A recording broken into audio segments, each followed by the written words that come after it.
Aarav. रिवोन for revenge एक काल्पनिक कथा है। इस कहानी में प्रस्तुत सभी पात्र, घटनाएं और स्थान पूरी तरह से लेखक की कल्पना का परिणाम है, किसी भी वास्तविक घटना, व्यक्ति, जाति, संस्कृति या समाज से जुड़ी हुई नहीं है। इस कहानी का उद्देश्य केवल मनोरंजन और शिक्षा है। हम किसी भी प्रकार की धार्मिक, सांस्कृतिक या सामाजिक भावनाओं को ठेस पहुंचाने का उद्देश्य नहीं रखते हैं। यदि किसी श्रोता को इस कहानी में कोई अंश अनुचित या असंगत प्रतीत हो, तो कृपया इसे काल्पनिक और मनोरंजन के रूप में ले। इस कहानी का श्रेय पूरी तरह से लेखक को जाता है। कहानी प्रस्तुति में हमारा एक भी श्रेय नहीं है, हम बस कहानी को आवाज देते हैं। अब आगे। आरव की बोध क्षमता इतनी उच्च देखकर तेनाली भी बहुत आश्चर्यचकित हुआ। उस समय उन्होंने स्पिरिट ब्रिस्टल 9 यांग दिव्य कला के पहले भाग की साधना 9वें स्तर की पूर्णता तक करने से पहले 500 वर्षों तक एकांतवास किया। लेकिन आरव ने इस साधना पद्धति की साधना केवल 20 वर्षों से अधिक समय तक की और वास्तव में वे लगभग पूर्णता के महान चक्र तक पहुंच ही गए थे। वास्तव में स्वर्ग के आदेश के पुत्र होने के योग्य आपकी प्रतिभा सचमुच स्वर्ग को चुनौती देने वाली है। इतनी उत्कृष्ट प्रतिभा के साथ आपका पिछला जीवन सचमुच व्यर्थ गया। आरव को 6ठे स्तर आकाश गहन क्षेत्र में प्रवेश करते देख स्पिरिट ब्रिस्टल दिव्य राजा के चेहरे पर आश्चर्य का भाव था। इस विरोधाभास के तहत असमानता उभर आई। आरव ने मुस्कुराते हुए कहा, भाई तेनाली बहुत विनम्र है। दिव्य क्षेत्र में आपकी प्रतिभा को कौन नहीं जानता। स्पिरिट ब्रिस्टल 9 यांग दिव्य कला को इस हद तक समझने में सक्षम होने के कारण इस दिव्य क्षेत्र में दूसरा कोई नहीं मिल सकता। ऐसा नहीं था कि आरव उनकी चापलूसी कर रहे थे। दिव्य शिलालेख ऐसी चीजें नहीं थी जिन्हें कोई समझ सकता था। क्लाउड स्काई और एकाम्ररूप की तरह वे भी ब्रह्मा हृदय सूत्र के उत्तराधिकारी थे। लेकिन दिव्य शिलालेखों की समझ के संबंध में वे स्वर्ग स्थिरीकरण दिव्य राजा की पीठ भी नहीं देख सकते थे। इसके अलावा ड्रैगन कुल के पास भी इसी तरह दिव्य शिलालेख थे, लेकिन अजातशत्रु की समझ भी सीमित थी। इसलिए दिव्य शिलालेखों को इस स्तर तक समझने में सक्षम होने के लिए तेनाली निश्चित रूप से एक प्रतिभाशाली प्रतिभा थी। तेनाली ने ठहाका लगाकर हंसते हुए कहा, क्या तुम ये दूसरे व्यक्ति नहीं हो? मैं तुमसे बस कुछ हजार साल बड़ी हूं। भविष्य में इस मार्ग पर तुम्हारी उपलब्धियां निश्चित रूप से मुझसे कम नहीं होंगी। नहीं, रुको, अपनी समझ क्षमता से तुम निश्चित रूप से अपने पूर्ववर्तियों से आगे निकल जाओगे। ओह, ठीक है भाई तेनाली, मुझे आश्चर्य है कि तुम्हारी स्पिरिट ब्रिस्टल 9 यांग दिव्य कला किस स्तर तक समझी जाती है? आरव ने अचानक उत्सुकता से पूछा। मेडिसिन गॉड सोल कैनन के अलावा आरव की देवता दाओ नियमों की समझ अभी भी बहुत सतही थी। देवता दाओ नियमों की रैंकिंग के बारे में आरव अभी भी बहुत अस्पष्ट थे। लेकिन तेनाली ये सुनकर अपनी हंसी नहीं रोक पाए और बोले, कौन सा स्तर हो सकता है? देवता क्षेत्र साधना के बिना देवता दाओ नियमों को समझना इतना आसान कैसे हो सकता है? पूर्णता के महान चक्र के पहले स्तर को समझ पाना ही बहुत सौभाग्य की बात है। बस इसी पहले स्तर को इस तेनाली ने 1000 साल से भी ज्यादा समय से समझा है और मुश्किल से पहले स्तर के अंतिम चरण तक पहुंच पाया है। आरव भी ये सुनकर अविश्वसनीय रूप से आश्चर्यचकित हुए। तेनाली, इस तरह की अद्वितीय प्रतिभा जिसने 1000 साल से भी ज्यादा समय तक इस मार्ग पर साधना की, वास्तव में पहले स्तर की पूर्णता तक भी नहीं पहुंच पाई। ये देखा जा सकता था कि देवता दाओ नियमों को समझना कितना कठिन था। लेकिन आरव ये भी जानते थे कि ये मुख्यतः अभी भी साधना क्षेत्र तक ही सीमित था। अगर वो देवता क्षेत्र में प्रवेश कर पाता तो तेनाली की उपलब्धियां यही नहीं रुकती। तभी तेनाली ने जेड पेंडेंट का एक टुकड़ा निकाला और उसे आरव की ओर बढ़ाते हुए कहा, इस जेड पेंडेंट में मेरी दिव्य इंद्रिय छाप है। अगर तुम्हें मेरी मदद चाहिए तो इसे कुचल दो, मैं स्वाभाविक रूप से दौड़ कर आऊंगा। इस समय शैतान जाति कार्रवाई करने के लिए आतुर है। मुझे अभी और भी काम निपटाने हैं और मैं तुम्हारी यात्रा में तुम्हारा साथ नहीं दूंगा। आरव ने सिर हिलाया और कहा, इस यात्रा के लिए बहुत बहुत धन्यवाद भाई तेनाली। तेनाली से अलग होने के बाद आरव भी शांत स्वभाव का रहा और रास्ते में जल्दी जल्दी चलने लगा। यह स्थान अभी भी पवित्र क्षेत्र की सीमा के भीतर था। आरव शहर में प्रवेश करने और वहां से जाने में असमर्थ था। शायद शहर में प्रवेश करते ही पवित्र शहर के लोगों को पता चल गया होगा। स्वर्ग स्थिरीकरण दिव्य राजा की ताकत के साथ यदि वो फिर से पीछा करता है तो संभवतः तेनाली को वापस भागने की इच्छा नहीं होगी। इसलिए आरव ने रास्ते में सावधानी बरती और 1 महीने से ज्यादा की यात्रा के बाद ही पवित्र क्षेत्र छोड़ा। शांत सूर्य नगरी द्वितीय श्रेणी की पवित्र भूमि का मुख्य शहर था। ये शांत सूर्य पवित्र भूमि भी पवित्र क्षेत्र की एक जागीरदार पवित्र भूमि थी, लेकिन ये स्थान पहले से ही पवित्र नगरी से बहुत दूर था। पवित्र क्षेत्र का नियंत्रण पहले से ही अपेक्षाकृत कमजोर था। जब तक आरव थोड़ा और सावधान रहे, स्वाभाविक रूप से कोई नुकसान नहीं हुआ। शहर में प्रवेश करने के बाद आरव को अचानक पता चला कि उसके पास अब ज्यादा स्वर्ग सार क्रिस्टल नहीं बचे हैं। सप्तगुप्त क्षेत्र के अंदर 9 मायावी आत्मा स्वर्गवत संरचना स्थापित करने के लिए आरव ने अपने पास मौजूद सभी स्वर्ग सार क्रिस्टल लगभग समाप्त कर दिए। इस समय उसकी जेब में लगभग एक पैसा भी नहीं था। ट्रांसमिशन एरे पर सवार होकर निकलने के लिए स्वाभाविक रूप से स्वर्ग के सार क्रिस्टलों की एक बड़ी राशि की आवश्यकता थी। लगता है मुझे कुछ चीजें बेचनी पड़ेंगी, आरव ने आप भरते हुए कहा। उस समय के अलावा जब वो अभी अभी स्वर्गारोहण पर आया था, आरव ने पहले कभी सार क्रिस्टलों की चिंता नहीं की थी।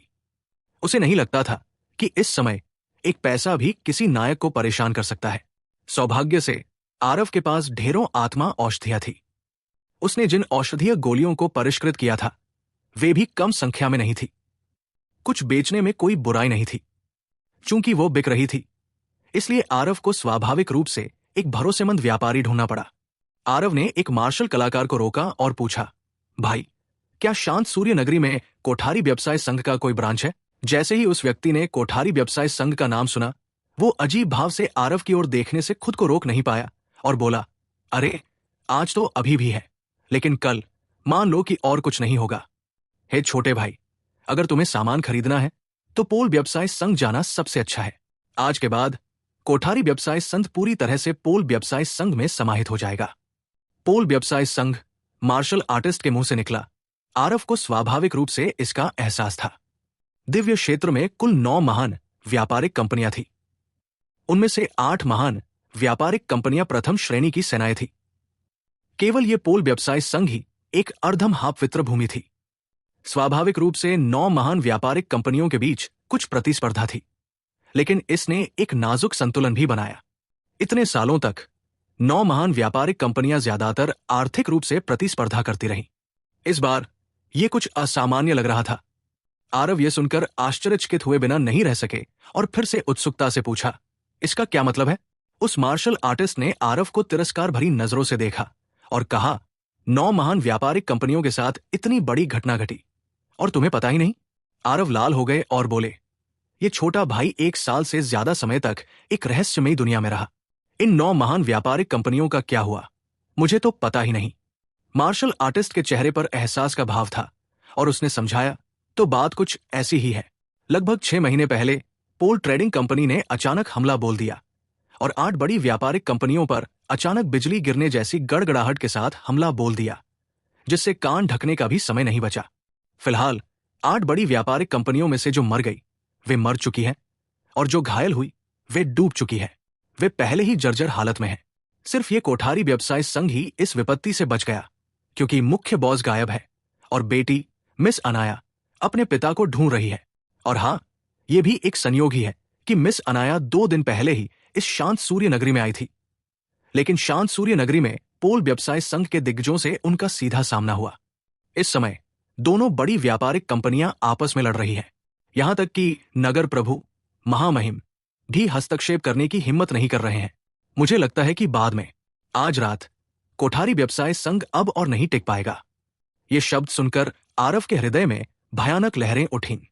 9 महान व्यापारिक कंपनियां इन 1000 वर्षों में हमेशा शांति और सौहार्दपूर्वक रहती आई थी। उसने सोचा भी नहीं था कि घटनाओं का ऐसा अचानक मोड़ सचमुच आ जाएगा।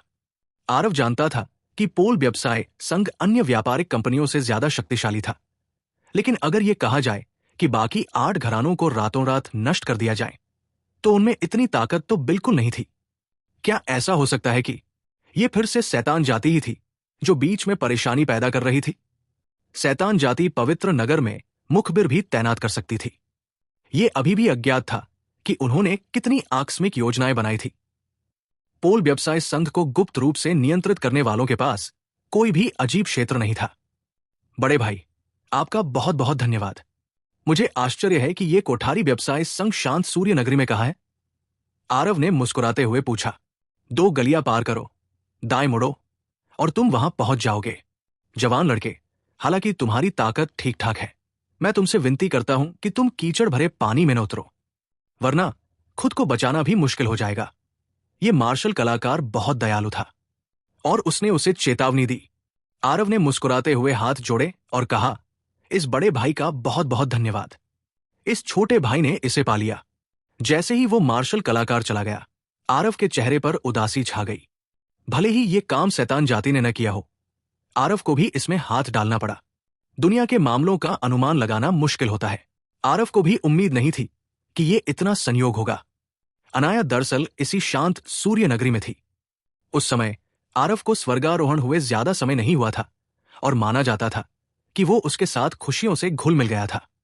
उसे नहीं लगा था कि ये विदाई, एक दशक से भी ज्यादा समय बीत चुका है। चूंकि मिस अनाया यहां थी, आरव को इसमें किसी भी तरह हस्तक्षेप करना ही था। कोठारी व्यवसाय संघ की शांत सूर्य शाखा इस समय विशेषज्ञों के एक समूह से घिरी हुई थी, जब तक कि वो अभेद्य न हो गई। वे शक्तिशाली लोग पोल व्यवसाय संघ की वेशभूषा धारण किए हुए थे। उनमें से प्रत्येक वास्तव में दिव्य राजा क्षेत्र विशेषज्ञ थे। एक व्यापारिक कंपनी के लिए दिव्य राजा क्षेत्र विशेषज्ञ अक्सर देखने को नहीं मिलते थे। इतने सारे लोगों को एक साथ भेजना वास्तव में अतिशयोक्ति थी। कोठारी व्यवसाय संघ की ओर भी कुछ दिव्य राजा विशेषज्ञ थे, लेकिन उनमें से प्रत्येक के शरीर पर चोटें थी। बगल में कई शव भी रखे हुए थे। ये दिव्य राजा बीच में एक सुंदर और आकर्षक लड़की की रखवाली कर रहे थे, जो शांति से मृत्यु को देख रही थी। हे छोटी बच्ची अनाया, आज्ञाकारी ढंग से कोठारी स्टार टोकन को सौंप दो।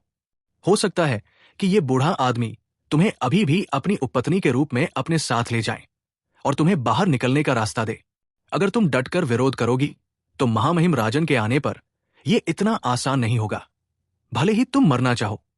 पोल व्यवसाय संघ के एक अधेड़ दिव्य राजा ने एक कामुक मुस्कान के साथ कहा। इस व्यक्ति की शक्ति पहले ही चरम पर पहुंच चुकी थी। दिव्य राजा पोल व्यवसाय संघ के 7-8 दिव्य राजा शक्ति केंद्रों को साथ लेकर और कोठारी व्यवसाय संघ को घेर लिया। कोठारी व्यवसाय संघ के शक्ति केंद्रों ने प्रतिरोध करने के लिए जी जान से लड़ाई लड़ी। इस समय केवल 4 या 5 दिव्य राजा शक्ति केंद्र बचे थे। वे पहले ही अपनी उड़ान के अंत में एक तीर की तरह थे, एक खर्चीली शक्ति। इन चंद लोगों ने बीच में अनाया की रक्षा की। पीछे हटने का कोई रास्ता नहीं था, लेकिन इस समय अनाया का वो सुंदर और अलौकिक चेहरा निराशा से भरा हुआ था। पोल व्यवसाय संघ ने 8 बड़ी व्यापारिक कंपनियों पर जबरदस्त तरीके से कब्जा कर लिया। वर्तमान में केवल कोठारी व्यवसाय संघ ही बच गया। कोठारी स्टार टोकन कोठारी व्यवसाय संघ का कार्डिनल टोकन था। इसका उपयोग कोठारी व्यवसाय संघ के सभी संसाधनों को तैनात करने के लिए किया जा सकता था। एक बार जब्त हो जाने पर कोठारी व्यवसाय संघ पूरी तरह से बर्बाद हो जाएगा। अनाया जानती थी कि अन्य 7 बड़ी व्यापारिक कंपनियों के कार्डिनल टोकन पहले ही पोल व्यवसाय संघ के हाथों में पहुंच चुके हैं। उसके हाथ में यह टुकड़ा आखिरी टुकड़ा था। अनाया ने आह भरी और अपने बगल में बैठे बुजुर्ग से कहा, एल्डर तूफान, तुम लोग चले जाओ।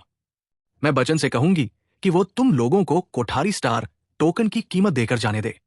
बचाव करते रहने का अब कोई मतलब नहीं रह गया है।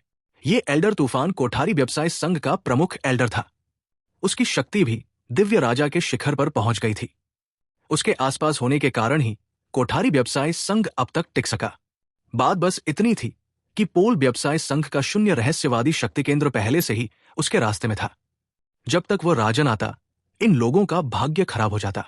एल्डर तूफान का चेहरा उतर गया और उसने कहा, अनाया, इस बूढ़े आदमी की पुरानी हड्डियां जीवन में उल्का तारे का आदमी और मृत्यु में उल्का तारे का भूत है। तुम मुझे जाने दो, मैं कहा जाऊं? ये बूढ़ा यही एक खूनी रास्ता बना देगा। तुम में से कुछ लोग अनाया को यहां से ले चलो। जब तक कोठारी स्टार टोकन मौजूद है, हमारा कोठारी व्यवसाय संघ खोया नहीं है। अनाया ने जोर से आंसू रोके, लेकिन वो जानती थी कि यह बस एक आखिरी कोशिश थी। उसने एल्डर तूफान को पकड़ लिया और कहा, नहीं, पोल व्यवसाय संघ बहुत गहराई में छिपा हुआ है। हम बिल्कुल भी नहीं बच सकते। एल्डर तूफान, आपने जीवन भर मेटियोर स्टार के लिए योगदान दिया है। मैं आपको बुढ़ापे में अपनी ईमानदारी नहीं खोने दूंगी। बात खत्म करके अनाया उछल पड़ी और सभी पहरेदारों से बाहर निकल गई। बचन का सामना करते हुए उसने ठंडे स्वर में कहा, बचन, मैं तुम्हें कोठारी स्टार टोकन दूंगी। एल्डर तूफान को सब जाने दो। अगर नहीं तो मैं कोठारी स्टार टोकन को नष्ट कर दूंगी और तुम लोगों को कुछ नहीं मिलने दूंगी। कोठारी स्टार टोकन को विशेष सामग्रियों से परिष्कृत किया गया था। इसे नष्ट करना बेहद मुश्किल था, लेकिन वर्तमान कोठारी व्यवसाय संघ की नेता होने के नाते अनाया के पास इसे नष्ट करने का तरीका था। यह सुनकर बच्चन के चेहरे के भाव बदल गए और उसने सिर हिलाकर कहा, ठीक है, यहां तो बस जोकर उछल कूद कर रहे हैं, उन्हें जाने देने में क्या हर्ज है। उसने हाथ हिलाया और माथातों ने रास्ता खोल दिया। वो सचमुच एल्डर तूफान और बाकी लोगों को जाने देने वाला था। जो लोग बचे थे वे सभी कोठारी व्यवसाय संघ के कट्टर भक्त थे। एल्डर तूफान के चेहरे के भाव बदल गए और उसने कहा, अनाया। अनाया पलटी। उसके चेहरे के भाव ठंडे थे और उसने अपने हाथ में पकड़ी छोटी तलवार अपनी गर्दन पर रखी और सख्ती से कहा, एल्डर तूफान, अगर तुम सब नहीं जाओगे तो अनाया तुम सबके सामने मर जाएगी। अनाया ने इस बात पर ध्यान नहीं दिया कि इसी समय बच्चन के मुंह के कोनों पर एक भयानक मुस्कुराहट उभर आई। उसका चेहरा अचानक फूट पड़ा और वो सीधे अनाया की ओर बढ़ गया। ये दृश्य देखकर एल्डर तूफान के चेहरे के भाव एकदम बदल गए और वो चिल्लाया, सावधान अनाया। लेकिन बहुत देर हो चुकी थी। बच्चन एक परम दिव्य राजा था। उसकी चाल कितनी तेज थी। पलक झपकते ही वो अनाया के पास पहुंच गया और उसकी बाह पकड़ ली। जब तक वो अनन्या को रोके रखेगा उसके पास कोठारी स्टार टोकन को नष्ट करने का कोई मौका नहीं होगा। घटनाओं का ये अचानक मोड़ बहुत जल्दी आ गया। हर कोई समय पर प्रतिक्रिया नहीं दे सका। अनाया डर के मारे पीली पड़ गई और सहज ही कोठारी स्टार टोकन को नष्ट करने वाली थी। जैसे ही बच्चन का हाथ अनन्या की बाह को छूता, तलवार की रोशनी की एक किरण तिरछी निकली। उसकी गति अत्यंत तीव्र थी। पुचल। बच्चन का हाथ कलाई से कट गया। आह! भीड़ स्तब्ध रह गई। केवल बच्चन की तीखी दयनीय चीखें गूंज रही थी। अनाया का हाथ वही जम गया और वो एक पल के लिए कोठारी स्टार टोकन को नष्ट करना ही भूल गई।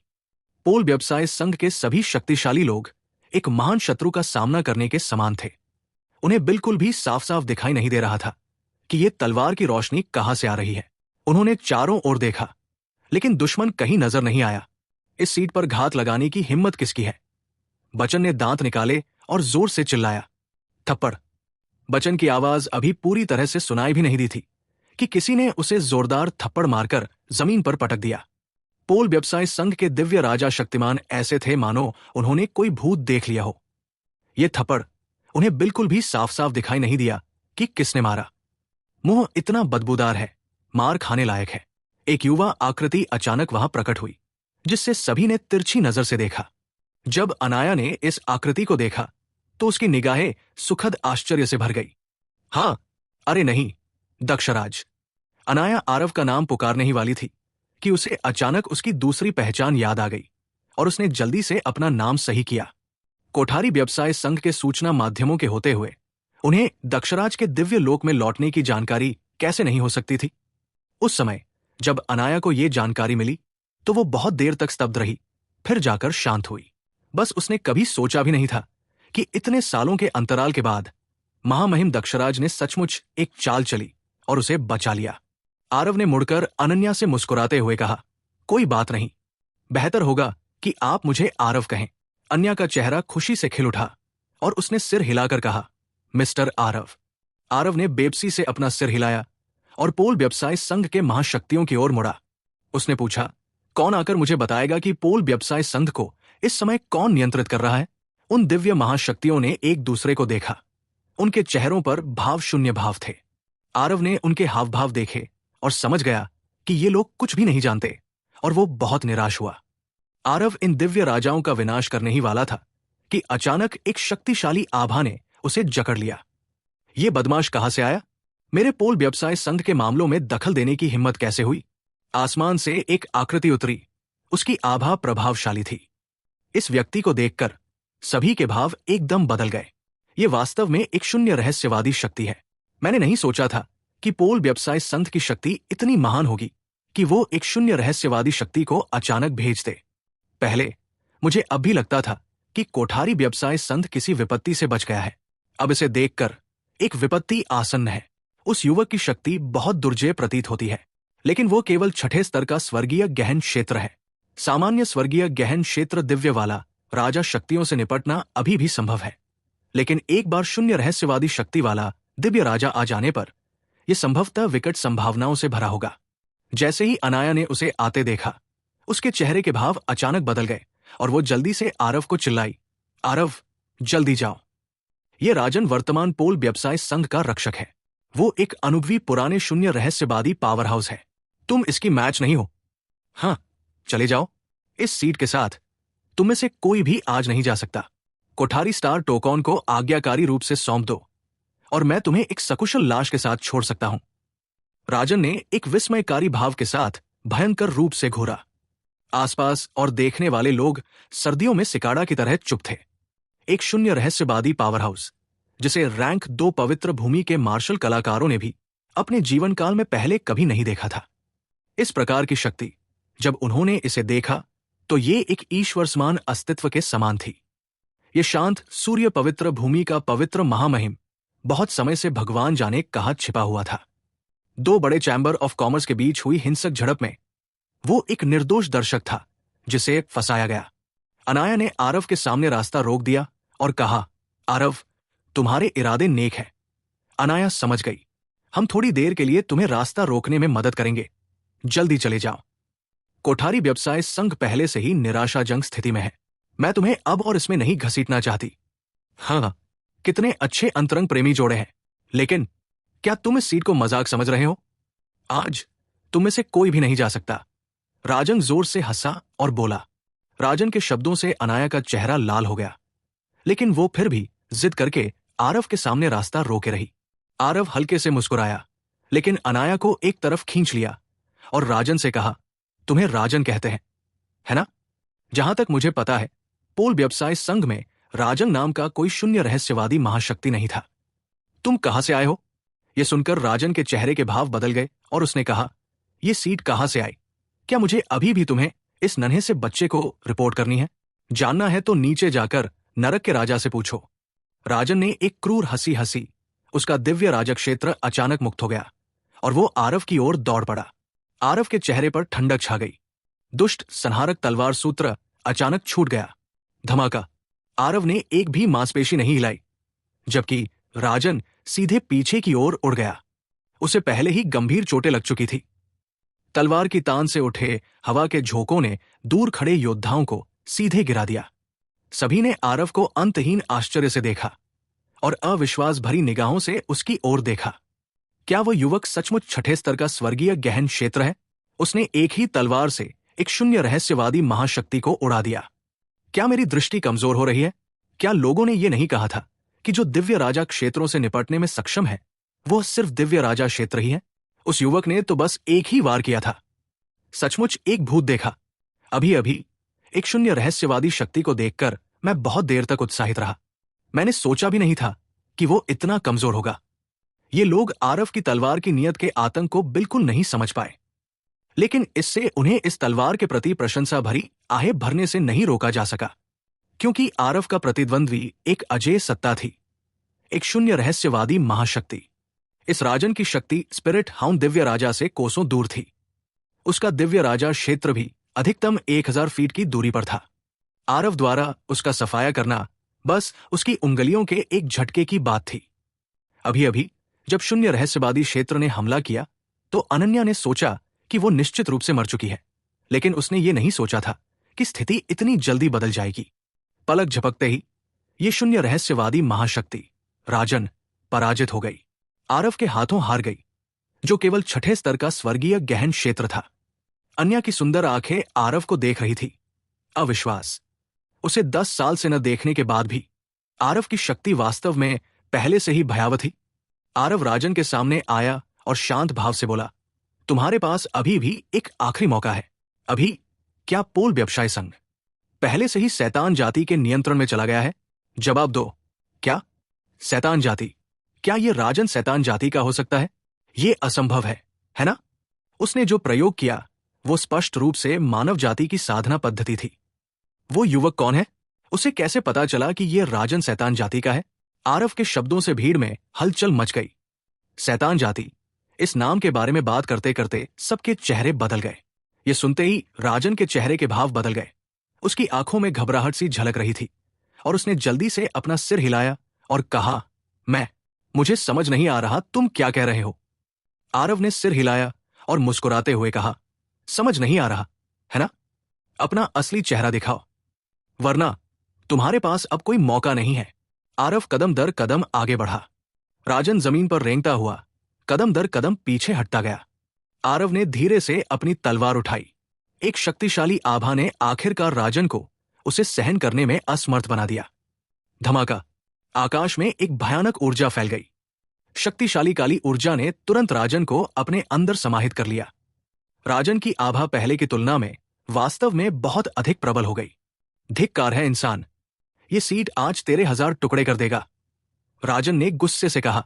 इस अचानक हुए घटनाक्रम से सभी स्तब्ध रह गए। हालांकि वो उमड़ती हुई शैतानी ऊर्जा अपरिचित थी, लेकिन इंसानों से बिल्कुल अलग इस अवस्था ने तुरंत सबको समझा दिया कि ये व्यक्ति शैतान जाति का है। शैतान जाति सचमुच एक बार फिर प्रकट हो रहा है। एक पल के लिए ये सूचना भीड़ में फैलती हुई किसी महामारी जैसी लगी। जल्दी भागो! किंवदंतियां है कि शैतान जाति इंसानों को खा जाती है। जल्दी भागो! ये शैतान अचानक बहुत ताकतवर हो गया। मुझे लगता है कि वो शून्य रहस्यवादी शक्तियों से भी ज्यादा ताकतवर है। जल्दी भागो! दिव्य क्षेत्र का आकाश बदलने वाला है। किंवदंतियां है कि जब शैतान जाति उतरती है तो दुनिया पर कहर टूट पड़ता है। भीड़ में कोहराम मच गया। वे सभी योद्धा भय और घबराहट में अपनी बुद्धि खो बैठे और भागने की कोशिश करने लगे। राजन ने उन्हें जो अनुभूति दी वो अत्यंत खतरनाक थी। हालांकि आरव में प्रबल शक्ति थी, फिर भी इस आभा के प्रभाव में वो उन्हें आश्वस्त करने में असमर्थ थी। हा, इस सीट के लिए सब नरक में जाए, नीच इंसानों! राजन की पैशाचिक ऊर्जा उन मार्शल कलाकारों की ओर बेतहाशा उमड़ पड़ी। जाहिर था वो नरसंहार करने वाला था। जब आरव ने यह दृश्य देखा तो उसके चेहरे पर उदासी छा गई और उसने ठंडी सिसकारी भरी आवाज में कहा, एक मामूली सा शैतान सम्राट, इस युवा स्वामी ने न जाने कितनों का कत्लेआम किया है। मेरे सामने इतनी गुस्ताखी करने की हिम्मत कैसे हुई? देवत्व से जुड़ती तलवार की मंशा। एक तलवार छूटते ही एक अद्वितीय अत्याचारी तलवार ऊर्जा ने उस शैतानी ऊर्जा को तुरंत बुझा दिया। दुष्ट विनाश शैतानी ऊर्जा का अपशकुन था। इस तलवार आरव ने दिव्य सार का इस्तेमाल किया। ये सूखे पत्तों और शाखाओं को सीधे कुचलने जैसा था, राजन को पूरी तरह से मिटा देने जैसा था। हालांकि यह शैतानी सम्राट शक्तिशाली था, फिर भी वो डेविल रिज 3 फ्रीक से ज्यादा शक्तिशाली नहीं था। वर्तमान आरव के लिए इस पर ज्यादा ध्यान नहीं दिया गया। अब तक वो सिर्फ इसलिए टालमटोल कर रहा था ताकि कुछ बातें मुंह से निकलवा सके। उसने नहीं सोचा था कि ये आदमी अचानक पागल हो जाएगा। वे मार्शल कलाकार अभी भाग रहे थे कि अचानक उन्हें पता चला कि वो शक्तिशाली शैतान ऊर्जा बिना किसी निशान के गायब हो गई। फिर से देखने पर उस चौंकाने वाली आभा वाले राजन के पास अब केवल तलछट ही बची थी। वो ऊर्जा धीरे धीरे लुप्त हो रही थी। सभी ने आरव को ऐसे देखा जैसे उन्होंने कोई भूत देख लिया हो। इस छठे स्तर के स्वर्गीय गहन क्षेत्र के युवक ने एक शैतान सम्राट का सीधे तौर पर सफाया कर दिया। शाबाश मां महिम, आप हमारे नायक हैं। सदमे के बीच पता नहीं किसने चिल्लाया। बाकी लोग तुरंत होश में आ गए। तुरंत जोरदार चीखें गूंज उठीं। अगर आरव न होते तो शांत सूर्य नगरी दुख और पीड़ा के गर्त में डूब जाती। इन लोगों ने आरव को दिल से अपना हीरो मान लिया था। बगल में अनन्या की आंखें घूम गई। 2 खूबसूरत आंखें आरव को घूर रही थी। क्या वो युवक अब एक महान नायक बन चुका था? नहीं, होना तो ये चाहिए था कि वो पहले से ही एक नायक था। ये आदमी वह था जो कभी कीमिया दांव के शिखर पर खड़ा था। लेकिन यह दृश्य देखकर आरव ने मन ही मन हल्की सी आह भरी। ये लोग भाग्यशाली थे। उन्हें इस बात का बिल्कुल अंदाजा नहीं था कि शैतान जाति की शक्ति कितनी शक्तिशाली है। अभी जो मारा गया वो तो बस एक छोटा सा शैतान सम्राट था। बस सचमुच भयानक तो इंद्रानुज जैसे शैतान देवता थे। एक इंद्रानुज तो पहले से ही काफी भयानक था, लेकिन शैतान जाति के पीछे उससे भी ज्यादा भयानक पवित्र मां शैतान फूल और कानुओं थे। शायद जल्द ही वो दृश्य पूरे दिव्य क्षेत्र में फैल जाएगा, है ना? अनाया ने आरव की ओर झुककर कृतज्ञतापूर्वक कहा, युवा मास्टर की जीवन रक्षक कृपा के लिए बहुत बहुत धन्यवाद। ये तुच्छ लड़की असीम रूप से आभारी है। एल्डर तूफान और बुजुर्गों के समूह ने भी झुककर आरव को सलाम किया और कहा, आज अगर यंग मास्टर दक्षराज न होते तो हमारी पुरानी अस्थियां यही दफन करनी पड़ती। एल्डर तूफान और नीलकमल कोठारी सगे भाई थे। स्वाभाविक रूप से उन्होंने आरव को पहले भी देखा था, इसलिए उन्हें अब भी आरव को यंग मास्टर दक्षराज कहने की आदत थी। आरव ने मुस्कुराते हुए हाथ हिलाया और कहा, हम सभी पहले से ही पुराने दोस्त हैं। सभी विनम्र होने की कोई जरूरत नहीं है। बल्कि मिस अनाया, आप शांत सूर्या नगरी में क्यों आई? अनाया के चेहरे पर भाव फीके पड़ गए और उसने कहा, इन कुछ सालों में अनाया लगातार पिताजी का पता ढूंढ रही है। कुछ दिन पहले शांत सूर्या नगरी की तरफ से खबर भेजी गई, जिससे आखिरकार ये पुष्टि हुई कि पिताजी जिस जगह आखिरी बार गायब हुए थे वो शांत सूर्या नगरी के आसपास ही थी। इसलिए अनाया कई बुजुर्गों को साथ लेकर रात भर दौड़ी। सोचा भी नहीं था कि हम असल में किसी घेराबंदी से बच गए। आरव ने भौहें चढ़ाई और कहा, यह शांत सूर्या नगरी तो बस एक रैंक 2 की पवित्र भूमि है। भाई नीलकमल यहां किस लिए आए थे? इस समय एल्डर तूफान ने अचानक बीच में टोकते हुए कहा, अनाया को इस बारे में पता नहीं है, लेकिन इस बूढ़े को इसके बारे में थोड़ा बहुत पता है। उस समय मुख्य बॉस ने बताया था कि उन्हें सिल्वर मून हेवनली टी के बारे में खबर मिली थी। फिर वे कोठारी व्यवसाय संघ छोड़कर चले गए। तब से उनका कोई अतापता नहीं है। बस मुझे आश्चर्य है कि उन्होंने इस सिल्वर मून हेवनली टी को इतना महत्वपूर्ण क्यों समझा। यह सुनकर आरव का पूरा शरीर कांप उठा। उसका दिल जोर जोर से धड़कने लगा। एल्डर तूफान को नहीं पता था, लेकिन आरव को पता था कि क्यों। पिछले जन्म में आरव के निधन से कुछ साल पहले उन्होंने एक बार नीलकमल कथारी से अनुरोध किया था कि वे उन्हें दाव विरोधी गोली की 9 महान मूल औषधियों के बारे में ध्यान दिलाएं। उसके अंत कहने के बाद आरव ने कोठारी व्यवसाय संघ के मामलों पर ज्यादा ध्यान नहीं दिया। आखिरकार ये 9 प्रमुख मूल औषधियां संयोग से तो मिल सकती थी, लेकिन खोज कर नहीं। ये सिल्वर मून हेवनली टी 9 प्रमुख मूल औषधियों में से एक थी। क्या ऐसा हो सकता है कि नीलकमल कथरी उसे प्रेत औषधियां ढूंढने में मदद करने की वजह से सचमुच गायब हो गया हो? ऐसा लग रहा था कि बस यही संभावना थी। पिछले जन्म में हालांकि आरव और नीलकमल कोठारी के बीच घनिष्ठ संबंध नहीं माने जाते थे, फिर भी उनके रिश्ते को काफी अच्छा माना जाता था। बस आरव को नहीं लगता था कि नीलकमल कोठारी उसकी बातों को गंभीरता से लेता है। शायद नीलकमल कोठारी का सत्ताधारियों से कृपा पाने का कोई इरादा था, लेकिन जो भी हो, उसने अपनी जान जोखिम में डाल दी थी। अब तक उसका जीवन या मृत्यु अज्ञात थी। क्या हुआ युवा गुरु? ये अनाया ने सावधानी से पूछा। आज आरव की दिव्य शक्ति का अद्भुत प्रदर्शन देखकर अनाया समझ गई कि यह व्यक्ति एक बार फिर शिखर पर पहुंच चुका है। वो पहले से ही 2 अलग अलग दुनियाओं के लोग थे। उसने चुपचाप उस रोमांटिक विचार को अपने मन से निकाल दिया। आरव ने हाथ हिलाया और शांत स्वर में कहा, मैं ठीक हूं। भाई नीलकमल के साथ मेरे अच्छे संबंध थे। चूंकि मेरा आप सबसे सामना हुआ था, इसलिए बचाव न करने का कोई औचित्य नहीं है। मुझे बताओ कि तुम लोगों को क्या जानकारी मिली? जैसे ही अनाया ने सुना, वो खुशी से फूली नहीं समाई। आरव की शक्ति, उसने आज उसे देखा था। राजन की शक्ति भयानक थी, लेकिन आरव के हाथों में वो एक चाल से भी ज्यादा नहीं टिक सका। आरव की शक्ति का प्रभाव एक नजर में ही देखा जा सकता था। उसके आसपास होने से पिता के बचाव की आशा स्पष्ट रूप से बहुत बढ़ गई। अनाया ने बिना किसी हिचकिचाहट के कोठारी व्यवसाय संघ द्वारा प्राप्त जानकारी को तुरंत उगल दिया। शांत सूर्य नगरी के उत्तर में एक विशाल समुद्री क्षेत्र था, जिसे ग्रीन स्काई समुद्री क्षेत्र कहा जाता था। यह समुद्री क्षेत्र करोड़ों मील जितना विशाल था, जो 1 दर्जन से ज्यादा प्रमुख क्षेत्रों में फैला हुआ था। यह दिव्य लोक का दूसरा सबसे बड़ा समुद्री क्षेत्र था। 20 साल से भी ज्यादा पहले नीलकमल कथरी शांत सूर्य नगरी से ग्रीन स्काई समुद्री क्षेत्र के लिए रवाना हुए थे। फिर वे कभी वापस नहीं लौटे, लेकिन कोठारी व्यवसाय संघ ने शांत सूर्य नगरी में काफी देर तक पूछताछ की और आखिरकार एक जानकारी मिली। पता चला कि नीलकमल कथरी उस समय ग्रीन स्काई समुद्री क्षेत्र के 9 फीनिक्स द्वीप पर गए थे।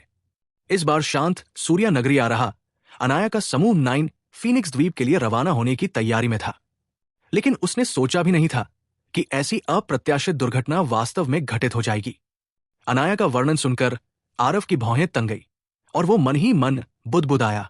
9 फिनिक्स द्वीप? कहा जाता है कि ये 9 फिनिक्स द्वीप एक मौत का जाल है। अगर शून्य रहस्यवादी महाशक्तियां भी इसमें प्रवेश कर जाएं, तो भी वे बाहर नहीं आ पाएंगे। भाई नीलकमल वास्तव में अकेले 9 फिनिक्स द्वीप गए थे, लेकिन जब अनाया ने सुना तो उसने सिर हिलाया और कहा, कहावत है कि 9 फिनिक्स द्वीप वो जगह है जहां एक फिनिक्स की मौत हुई थी। आग की लपटों की शक्ति बेहद चौंकाने वाली होती है। अगर शून्य रहस्यवादी शक्तियां भी अंदर प्रवेश कर जाएं, तो एक छोटी सी चूक और वे भी अग्नि आत्मा द्वारा जलाकर मर जाएंगे। इसके अलावा अंदर बाधाएं बहुत है। अंदर प्रवेश करने के लिए आपको क्लियर आई टोकन प्राप्त करना होगा। बस ये क्लियर आई टोकन किस तरह की वस्तु है, ये पहले कभी किसी ने नहीं देखा।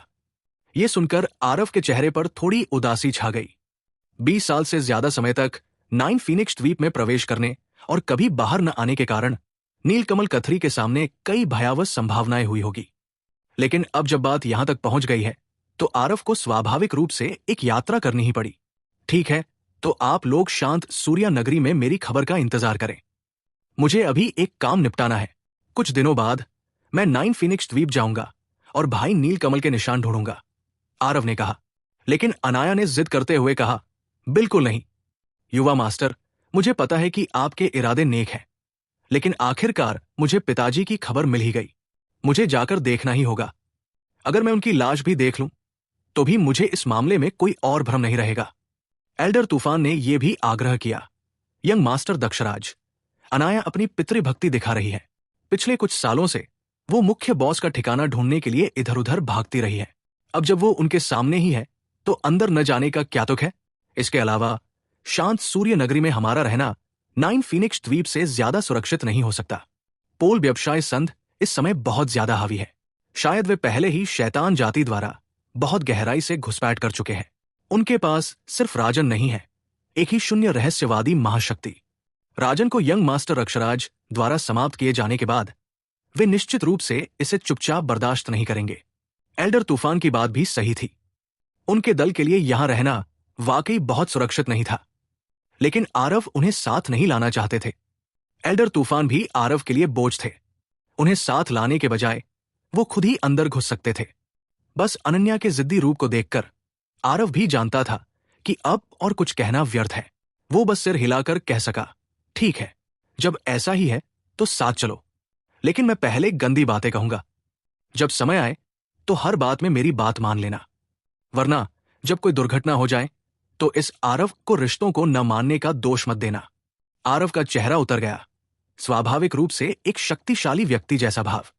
यहां तक कि एल्डर स्टॉर्म ने भी विरोध करने की हिम्मत नहीं की और जल्दी से कहा, निश्चिंत रहो युवा मास्टर दक्षराज, हम आपके निर्देशों का पालन जरूर करेंगे। आरव तुरंत वहां से नहीं गया, क्योंकि वो गिरिधर को 9 राग मूल शक्तिवर्धक गोली को परिष्कृत करने में मदद करना चाहता था। उसने सप्तगुप्त क्षेत्र में बची हुई आत्मा औषधियों को इकट्ठा किया, रक्त जिनसिंग के साथ, जो उन्होंने अराजक शैतान सागर में प्राप्त किया था। वे 9 राग मूल स्फूर्तिदायक गोली को अच्छी तरह से परिष्कृत कर सकते थे। 9 राग मूल स्फूर्तिदायक गोली पहले से ही रहस्यवादी श्रेणी की औषधीय गोलियों में सर्वोच्च मूल सुदृढ़ीकरण और बलवर्धक थी। यदि आरव ने मेडिसिन गॉड सोल कैनन को न समझा होता, तो अपनी वर्तमान अवस्था में वे इसे बिल्कुल भी परिष्कृत नहीं कर पाते। लेकिन हर गुजरते दिन के साथ उनकी दिव्य आत्मा की शक्ति बढ़ने के साथ स्वर्ण रंग की दिव्य आत्मा के परिवर्तन ने भी महत्वपूर्ण प्रगति की। अपने 6ठे स्तर के स्वर्गीय गहन क्षेत्र सार ऊर्जा और स्वर्ण रंग की दिव्य आत्मा के साथ इस 9 राग मूल स्फूर्तिदायक गोली को परिष्कृत करना स्वाभाविक रूप से कोई मुश्किल काम नहीं था। 3 दिन बाद 9 राग मूल स्फूर्तिदायक गोली का निर्माण हुआ।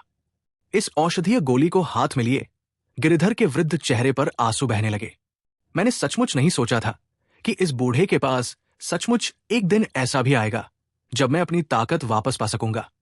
महामहिम, इस बूढ़े गिरिधर की पुरानी हड्डियां भविष्य में तुम्हें बेची जाएंगी। गिरिधर ने कृतज्ञता के आंसू बहाते हुए कहा। गिरिधर यहां अपने दिल की गहराइयों से बोल रहा था। उसने सचमुच नहीं सोचा था कि इस दुनिया में अभी भी इतनी उत्कृष्ट कीमियागिरी है कि वो सचमुच मृतकों में से वापस आ सके और अपनी ताकत वापस पा सके। आरव ने मुस्कुराते हुए डांटा, ठीक है, जल्दी से इसे खा लो। इतनी उम्र हो गई है और तुम अभी भी इतने नाटकीय हो, शर्म भी नहीं आती। ग्रीन स्काई समुद्री क्षेत्र के ऊपर कई आकृतियां उड़ रही थी। रास्ते में अनाया और एल्डर तूफान बेहद हैरान थे। एल्डर तूफान, युवा मास्टर आरव कुछ दिन पहले तक तो बिल्कुल अकेले थे। इतने दिनों में उन्हें इतने सारे दिव्य राजा विशेषज्ञ कहां से मिल गए? अनाया ने अपनी आवाज प्रसारित की। ये कुछ लोग सिर्फ दिव्य राजा विशेषज्ञ नहीं हैं। अगर मैंने गलत नहीं देखा तो ये कुछ लोग शायद सभी शून्य रहस्यवादी महापुरुष हैं, खासकर वो घुंघराले दाढ़ी वाला हटा कटा आदमी। वो इस बूढ़े आदमी को और भी अथाह एहसास देता है। एल्डर तूफान की आवाज में गहरा विस्मय झलक रहा था। एल्डर तूफान के मुंह से निकला घुंघराले दाढ़ी वाला हट्टा कट्टा आदमी वही गिरिधर था जिसने 9 राग मूल शक्तिवर्धक गोली का सेवन किया था। इस समय गिरिधर पूरी तरह से अपनी शक्ति प्राप्त कर चुका था। उसके शरीर से निकलने वाली आभा स्वाभाविक रूप से बाकियों से अलग थी। बस उन सभी ने अपना दबाव नहीं छोड़ा। इसलिए एल्डर तूफान भी निश्चित रूप से यह नहीं बता पा रहा था कि गिरिधर की शक्ति कितनी शक्तिशाली थी। सभी शून्य रहस्यवादी शक्तियां। अनन्या ने अपनी आंखें चौड़ी करके गहरी सांस ली। शून्य रहस्यवादी शक्तियां कब इतनी प्रचुर मात्रा में थी कि हर जगह मौजूद थी। वो धूसर वस्त्रधारी अधेड़ व्यक्ति, अगर मैंने गलत नहीं देखा तो वो चरम तलवार वाला दिव्य राजा होना चाहिए जो बहुत समय पहले ही गायब हो चुका था। जहां तक बाकी 2 की बात है, इस बूढ़े ने उन्हें पहले कभी नहीं देखा था। अगर मेरा अनुमान सही है तो युवा गुरु दक्षराज पर कोई उच्च श्रेणी की स्थानिक पवित्र कलाकृति अवश्य होगी। ये कुछ लोग हमेशा से उनकी स्थानिक पवित्र कलाकृति के अंदर छिपे रहे हैं।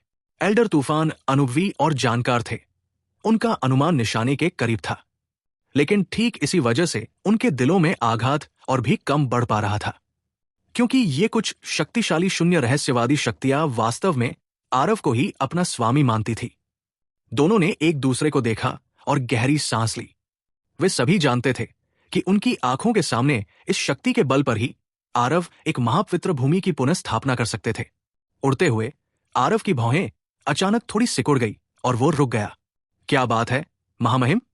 गिरिधर ने पूछा। ऐसा लगता है कि कई आभाएं हैं जो कमजोर नहीं है और हमारी ओर आ रही है, आरव ने कहा।